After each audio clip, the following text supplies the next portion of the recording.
sesuatu yang tersambung, kuat, ini erat, dan sulit dilepaskan, itu disebut silah namanya.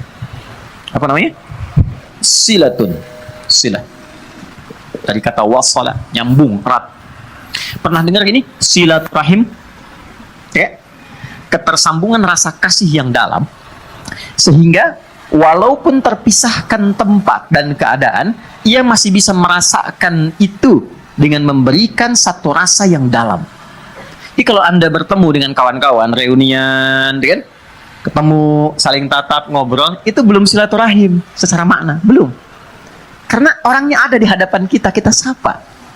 Tapi kalau Anda meninggalkan tempat ini, kemudian ingat kepada kawan kita, terus kita WA, malam-malam kita ingatkan, akhi, maafkan kalau saya ada salah ya, mudah-mudahan Allah pertemukan kembali kita sampai jannah, malam tahajud ya. Itu namanya silaturahim. Silah, terikat walaupun ruangnya sudah berbeda. Waktunya mungkin tidak sama. Teman ke Amerika, dia ke Kanada, 12 jam bedanya dengan kita. Tapi kita masih bisa WA dia. Itulah silah. Hubungan yang menyambungkan kita dengan Allah, sehingga terkoneksi dalam setiap keadaan dimanapun berada, itu adalah sholat. Kenapa sholat disebut dengan sholat? Ya, padahal sholat kan namanya doa, kan? Ya kan? Tapi kenapa disebut dengan kalimat sholat? Untuk memberikan kesan ibadah ini melatih kita supaya terkoneksi dengan Allah secara erat dan kuat, sehingga di setiap keadaan kita tersambung dengan Allah. Oke, teman-teman yang laki-laki nih, Anda punya koneksi dengan orang yang punya kedudukan. Gampang nggak pekerjaannya? Gampang. Ibu terkoneksi dengan Korlantas, lalu lintas gampang kan? Dikawal, kan? Anda punya koneksi dengan Allah, apa yang sulit bagi Allah? Nih, kalimat mahal ya, Anda boleh catat ini. Mau bikin status juga silahkan, terserah. Tapi yang penting status kita di hadapan Allah.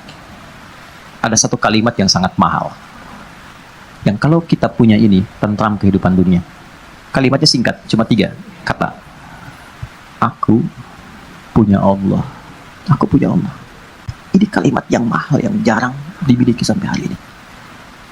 Kenapa engkau begitu tegar, padahal masalah rumah tangga kamu itu begitu pelik? Aku punya Allah. Aku yakin Allah pasti akan berikan solusi. Kamu kok kelihatannya biasa-biasa saja sih? Padahal kan kemarin pekerjaan kamu gagal. Aku punya Allah. Allah sudah ngatur rizki. Rizki aku sudah Allah tetapkan. Aku punya Allah. Kalimat ini yang mahal sekarang. Bilal itu saat dicambuk, suasananya terik. Ditimpa batu yang sudah dipanaskan. Ketika dicambuk sekali, kalimatnya irtad, murtad kamu. Jawabannya Allah, aku punya Allah. Saya tanya pada Anda, kalimat ini muncul nggak dalam setiap situasi? Nah, mungkin itu yang menyebabkan sering ada kegamangan, kegelisahan, pesimis, jatuh terlampau dalam. Punya Allah. Dulu semua orang bekerja itu merasa punya Allah. Mau disogok, ya seorang penggembala kambing itu diuji oleh Umar. Aku ambil ya, 1 aku beli. Jangan, ya. Ini bukan punya saya. Bilang aja dimakan serigala. Pertanyaan cuma 1, fa'aina Allah. Terus Allah di mana? Aku punya Allah. Teman-teman, itu mahal sekali. Nah, sholat itu melatih kita untuk punya itu. Jadi kalau sudah selesai sholat, kita itu terkoneksi dengan Allah. Terkoneksi itu namanya zikir. Dzakaro, ingat. Ingat tuh, zikir tuh gini, bukan diucapkan di lisan.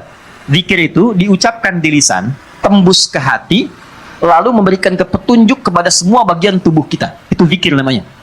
Jadi begitu disebutkan, ada getaran ke jiwa. Makanya kenapa pasca sholat ada zikir, khawatir setelah sholat belum nyambung. Ini yang dimaksud Quran surah keempat ayat 103. فَإِذَا قَضَيْتُمُ الصَّلَاةَ, maka jika Anda telah tuntas mengerjakan sholat, mungkin belum terkoneksi sepenuhnya dengan Allah. فَاذْكُرُوا اللَّهَ, maka cepat koneksikan dirimu dengan Allah. Nih, kenapa istighfar didahulukan sebelum subhanallah? Karena boleh jadi saat sholat itu fokusnya kepada yang lain, tidak terkoneksi dengan Allah. Lisannya Allahu Akbar, tapi di pikirannya handphone Hu Akbar. Ya, status di Instagram belum diupdate Hu Akbar. Ya, jemuran belum diangkat Hu Akbar. Makanya baru takbir Allahu Akbar, handphone tulalit tenonet. Nah, bisa dijawab dulu, halo, saya sedang sholat nah, belum nyambung. Makanya kita istighfar, khawatir saat sholat ada yang belum Koneksi. Setelah itu, subhanallah, alhamdulillah, Allahu Akbar. Kenapa 33 kali? 33 itu latihan sampai kalimat itu meresap ke dalam hati. Subhanallah, subhanallah, subhanallah. Pertama masih di lisan. Yang ke-10 mulai masuk ke hati, mulai terasa, mulai nangis, mulai enak, mulai tenang. Alhamdulillah, alhamdulillah Allah kasih saya ibu, alhamdulillah Allah kirimkan saya ayah, alhamdulillah Allah kirimkan saya istri, alhamdulillah Allah kirimkan saya suami, anak-anak, alhamdulillah, enak, sampai tenang. Sampai situ gak? Nah, sampai ujungnya kita merasa punya Allah. Kalau sudah merasa punya Allah, Allahu Akbar, itu semuanya dah. Ini antum ya, yang pengusaha pebisnis ya, ada ya, saya nggak harus tanya angkat tangan lah ya. Kalau saya tanya Anda begini, Anda misalnya punya satu proyek nih, nilainya 100 miliar, oke? Tapi proyek itu membuat Anda tidak bisa sholat. Di sisi lain, ada pekerjaan, nilainya cuma 1 juta, tapi Anda bisa menunaikan sholat dengan begitu nyamannya. Anda pilih mana? Yang pertama atau yang kedua? Cuma 2 pilihan, Anda nggak boleh pilih yang ketiga. Saya sudah bisa merasakan getaran-getaran itu. Mana aja? Pertama atau kedua? Wah, yang benar. Buktinya ada orang sekarang hanya untuk jaga toko, dia rela meninggalkan Jumat. Jaga toko. Ya, untuk menjaga toko, biasa. Syaratnya nggak sholat, dia mau. Padahal kalau ditanya siapa yang ngasih rezeki, dia jawab Allah. Itu kan ada yang salah gitu. Ada yang salah. Dilihat Abdurrahman bin Auf itu ditawari begini. Abdurrahman bin Auf itu kan orang kaya luar biasa sebelum masuk Islam. Tapi levelnya masih 1. Setelah masuk Islam di nomor 3, yang tertinggi. Kan cuman begini tawarannya. Kamu kalau mau ikut Muhammad SAW, semua aset kamu kami sita. Silahkan ikut. Dan nggak boleh bawa apapun, cuma baju yang melekat di badan. Gambaran orang-orang pada saat itu akan menempuh perjalanan kurang lebih 400 km, lewat naik turun bukit, badai mungkin datang, nggak akan selamat sampai ke Madinah. Di Yathrib saat itu. Berangkat. Anda kalau di posisi Abdurrahman bin Auf, ditawarkan demikian, tawaran keduanya, tinggalkan ajaran Muhammad, tinggal di Mekah, kami angkat Anda menjadi hartawan terhormat dengan proyek nomor 1 di wilayah ini. Kalau Anda di posisi Abdurrahman bin Auf, silahkan ikut Nabi, tapi tinggalkan semua aset Anda 1 triliun. Bawa pakaian saja. Anda sudah bekerja 20 tahun, 30 tahun, dapat 1 T, tinggalkan itu, ikut Nabi Muhammad. Yang belum tentu jelas di hadapan Anda kesuksesannya. Atau tinggal di kota Mekah, ambil hartawan terhormat nomor 1, semua proyek wilayah Bintaro Anda kuasai. Anda di posisi itu, Anda mau pilih mana? Yang mau saya katakan, apa yang melatih seorang Abdurrahman bin Auf sehingga mengambil keputusan, saya tetap ikut Nabi. Pertaruhan tinggi. Jadi iman itu teman-teman di atas segalanya. Punya Allah itu di atas segalanya. Jadi kalau orang kehilangan proyek, kehilangan job, tapi merasa punya Allah, itu nggak ada apa-apanya. Karena masih merasa punya Allah. Itu yang mahal. Jadi nggak bisa ditukar dengan masalah. Kalau Anda punya masalah seberat apapun, tapi Anda punya Allah, itu kecil. Melatihnya nggak semudah yang diucapkan. Karena Abdurrahman bin Auf memilih untuk ikut, istrinya belum siap. Itu poinnya. Kan pilihannya kepada istrinya memilih tinggal di Mekah. Tawarannya sederhana, Anda ikut seperti suami, berangkat dengan pakaian melekat, tinggal, harta suami kami serahkan kepada Anda, dan silahkan pilih pria paling tampan di wilayah Mekah ini, kami fasilitasi pernikahannya. Ibu kalau di posisi itu, jangan lihat suami lah, sini aja. Kalau di posisi itu, ikut suami atau tinggal di Mekah? Kan pelan jawab suami. Kan? Kamu dah, tandanya nggak dilirik suami. Oke. Ternyata tinggal di Mekah. Ya, tapi karena keyakinan kuat dan merasa punya Allah, perhatikan, orang yang sudah mengkoneksikan dirinya dengan Allah dan punya Allah, maka Allah jawab. Ini yang dimaksud rumus Quran surah kedua di ayat 152. Fadhkuruni adzkurkum. Engkau terkoneksi denganku, menyebut namaku, selalu diartikan menyebut, padahal zikir. Engkau terkoneksi denganku, aku memperhatikan engkau. Jadi sebelum beliau berangkat, Allah sudah siapkan perangkat. Sebelum Abdurrahman bin Auf berangkat, Allah sudah siapkan perangkat di sekitar Madinah.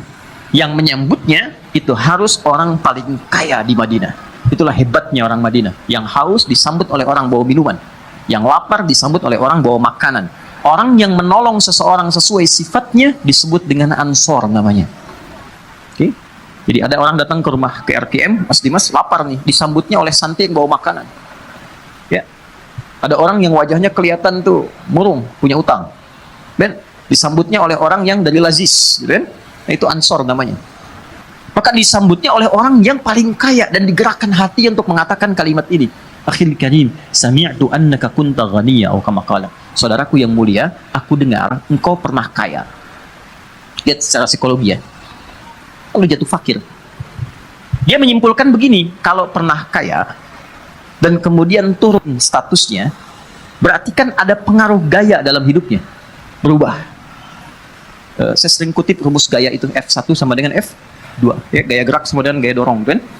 Pelan jadi pelan, kencang jadi kencang. Kalau naik mobilnya angkot, kan turunnya juga menunduk, terus sedekah kan? Ya, kalau mobilnya lebih bagus kan langsung begini, kadang-kadang nggak bisa buka pintu ya.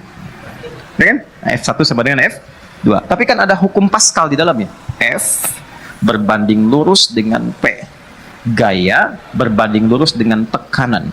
Semakin banyak gaya, semakin tertekan hidupnya. Oke? Saat punya sesuatu, gayanya kebanyakan. Gayanya banyak. Begitu sesuatu itu hilang, gaya nggak tertahankan. Akhirnya flexing demi gaya. Maaf, ya ada inflasi gaya gitu. Ya. Berlebihan. Nah ini kan jadi tekanan. Nah dia menilai begitu.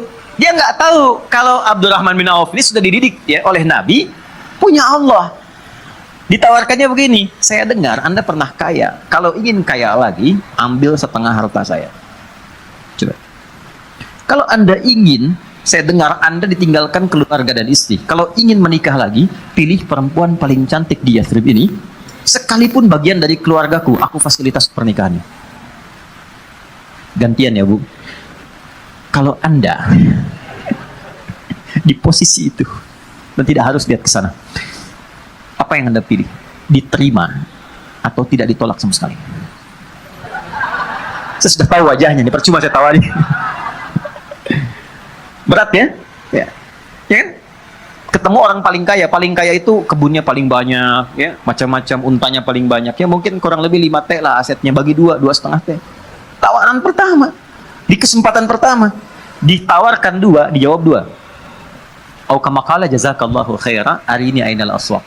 Terima kasih, semoga Allah berikan pahala atas tawaran kebaikan Anda. Cukup tunjukkan padaku di mana pusat bisnisnya. Beliau bukan anti untuk dapat materi atau menolak kebaikan, bukan. Ingin menunjukkan saya punya Allah dan saya akan buktikan rasa memiliki saya dan rasa punya Allah itu melebihi atas apa yang Anda tawarkan. Cuma butuh waktu 1 tahun sampai 2 tahun jadi orang paling kaya di kota Madinah itu.